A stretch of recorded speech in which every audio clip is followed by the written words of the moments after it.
The player, very politely and very well, came at some point and told us that he understood that he had signed for us and all this kind of stuff, but made us aware of a family situation that just arose.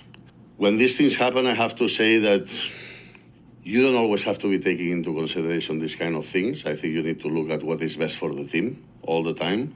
But in this particular case, analyzing the depth that we had in the squad, we understood that we could work with him, and we found a solution. I think a good solution for everybody, and and that's it. Nothing else.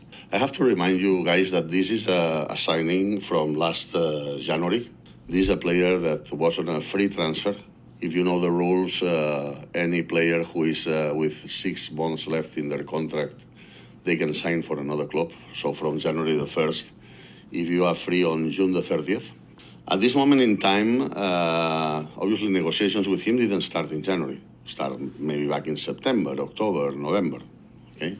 At the moment that we were negotiating for him, there were plenty of teams that they were looking for him, and actually a couple of them from MLS.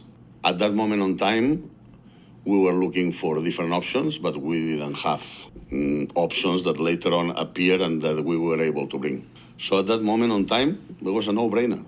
It's a player, free transfer, quality to play in MLS is a no-brainer. And then what happened is that later on, we were able to acquire some other players in those positions because obviously we needed them more for January than not for the summer. And when comes the summer, appear this personal situation of the player. We look at the depth of the team. We are fully covered. Why not? So we were able to work with the player. I think we find a perfect solution for everybody.